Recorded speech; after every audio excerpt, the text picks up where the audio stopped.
Seigneur est ma lumière et mon salut. De qui aurais-je crainte? Le Seigneur est le rempart de ma vie. Devant qui tremblerais-je? Le Seigneur est lumière et salut. Écoute, Seigneur, je t'appelle. Pitié, réponds-moi. Mon cœur m'a redit ta parole. Cherchez ma face. Le Seigneur est lumière et salut. C'est ta face, Seigneur, que je cherche. Ne me cache pas ta face.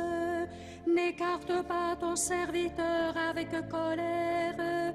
Tu restes mon secours. Le Seigneur est lumière et salut.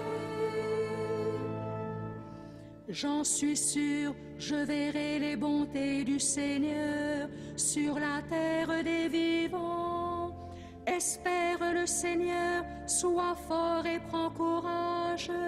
Espère le Seigneur. Le Seigneur est lumière et salut.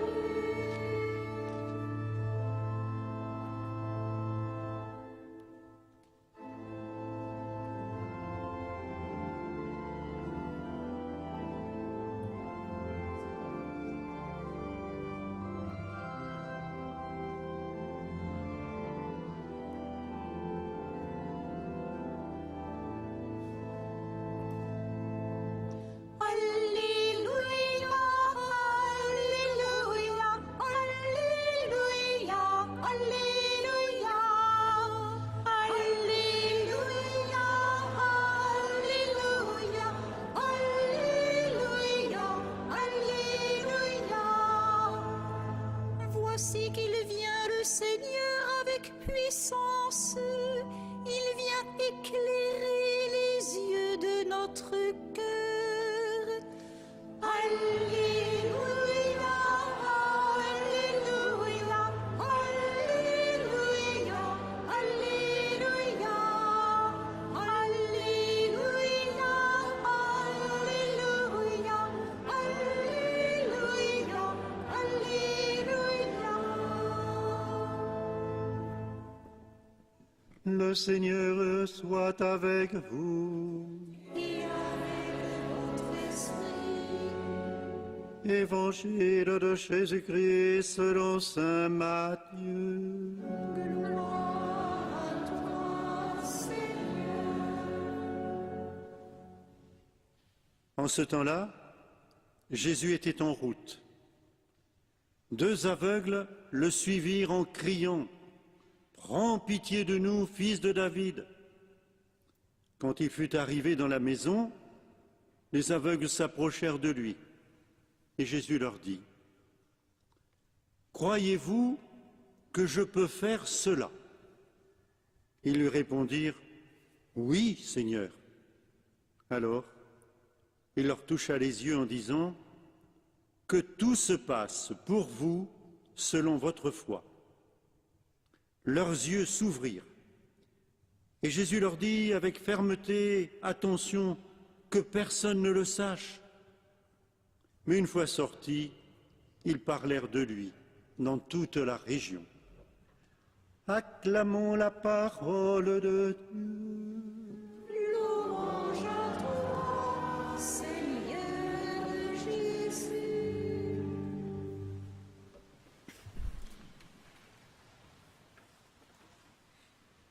Nous pouvons sans doute nous reconnaître dans cette page d'Évangile. Nous sommes un peu comme ces aveugles qui suivent Jésus et qui disent « Prends pitié de nous, fils de David !» Et ils le suivent jusque dans la maison.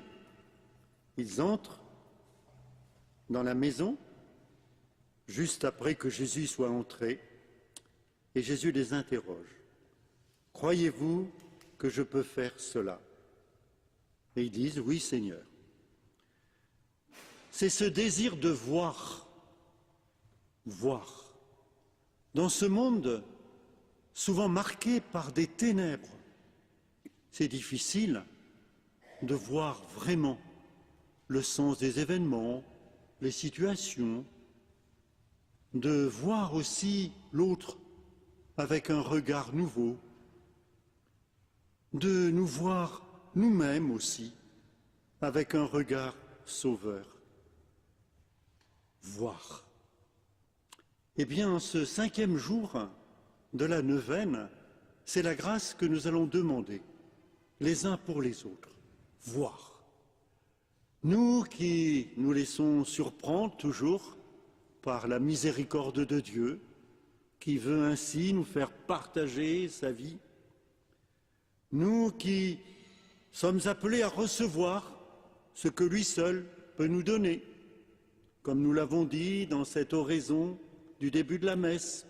C'est de toi seul, Seigneur, que peut venir la délivrance et le salut. Nous qui nous efforçons là de prendre du temps pour contempler le Seigneur. Nous qui voulons bâtir dans la vérité et dans l'amour nos vies et contribuer à construire aussi la vie des autres dans la vérité et dans l'amour, nous désirons voir. Comme Thérèse de Lisieux, qui désirait voir à l'école aussi de Sainte Thérèse d'Avila. Et Sainte Thérèse de Lisieux pouvait dire « Je n'ai jamais cherché que la vérité. Je ne peux me nourrir que de la vérité. » Voir. Mais n'oublions pas ce que nous dit Jésus, c'est que parfois il y a comme une poutre dans notre œil. Alors nous cherchons la paille dans l'œil des autres, mais la poutre qui est en nous fausse notre regard. Et qu'est-ce qui peut fausser notre regard? Eh bien, c'est tous ceux qui relèvent de l'habitude. On ne cherche pas suffisamment à voir avec le regard du Seigneur. C'est aussi parfois nos préjugés, nos a priori. On ne cherche pas à voir, mais on porte un jugement. C'est aussi tous ceux qui, en nous, n'est pas suffisamment ajusté à l'amour de Dieu, à la miséricorde de Dieu. Le Seigneur, lui, nous regarde avec un regard qui nous espère. Les vrais regards d'amour, a-t-on écrit, sont ceux qui nous espèrent. Je suis frappé de voir combien le pape François nous appelle constamment à ouvrir les yeux. Et justement, en présentant là, cette année sous le signe de la miséricorde, il nous invite de cette manière. Ouvrons nos yeux pour voir les misères du monde, les blessures de tant de frères et de sœurs privés de dignité. Ouvrons les yeux.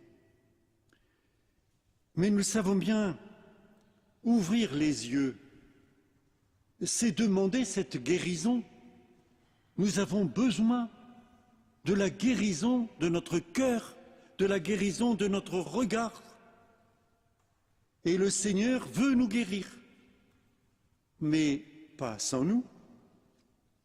Il dit à ces deux aveugles, « Croyez-vous que je peux faire cela ?» Oui, il touche les yeux en disant que tout se passe pour vous, selon votre foi, et leurs yeux s'ouvrent. Vous savez, dans l'Évangile, ces rencontres avec les aveugles sont toujours très importantes. Rencontre avec l'aveugle-né, dans l'Évangile de Saint Jean, rencontre aussi avec Bartimée. Il me fait penser quelquefois, vous savez, à ces ces mendiants qu'on retrouve sur le trottoir, dans le métro, et qui mendient. Et quelquefois, on leur donne quelque chose. Mais Jésus ne se contente pas, quand il voit Bartimée, le mendiant aveugle, de lui donner quelque chose. Pourtant, ceux qui entouraient Jésus n'attendaient que cela, qu'on se débarrasse de lui. C'était un gêneur. Mais pour Jésus, cet aveugle n'était pas quelqu'un d'insignifiant. C'était Bartimée, le fils de Timée. Et Jésus lui a dit, « Que veux-tu que je fasse pour toi ?» Jésus veut que nous puissions lui dire, avec le plus profond de nous-mêmes, « Mais Seigneur, tu peux faire cela. Tu peux me guérir. » Ah, certes, on attendrait quelquefois des guérisons peut-être plus spectaculaires, mais le Seigneur nous guérit toujours en nous convertissant. À Lourdes, il y a une représentation de cet homme qui a retrouvé la foi. Et cette représentation a toujours été pour moi comme un appel. On trouve cette statue dans ce chemin enlacé, sentier, qui descend là, vers la grotte, à travers la montagne. Et cet homme est appuyé là sur une croix. Et il y a cette inscription. Retrouver la foi, c'est plus que retrouver la vue. Pourtant, retrouver la vue, c'est quelque chose d'extraordinaire. Mais retrouver la foi, voir avec le regard du Seigneur, c'est cela, le vrai miracle de sa miséricorde. Et c'est ce regard qui nous rend miséricordieux. Chaque fois dans l'Eucharistie, quand nous célébrons l'Eucharistie, nous pouvons penser aux disciples d'Emmaüs. Leurs yeux étaient complètement habités par les ténèbres. Cet homme qui cheminait avec eux était un étranger, ne comprenait rien à ces événements qui s'étaient passés. Nous espérions en ce Jésus, puis voilà ce qui est arrivé. Tout semble fini. Il a marché avec eux. Et puis, il leur a évoqué la révélation à travers la parole de Dieu. Mais à quel moment leurs yeux se sont ouverts? C'est au moment de la fraction du pain, à l'auberge. Quand Jésus a pris le pain et l'a rompu, leurs yeux s'ouvrirent. Eh bien, nous aussi, en chaque Eucharistie, nous demandons au Seigneur d'ouvrir nos yeux. Et celui qui ouvre nos yeux, c'est celui qui nous partage sa vie pour que nous puissions voir avec son regard. Amen.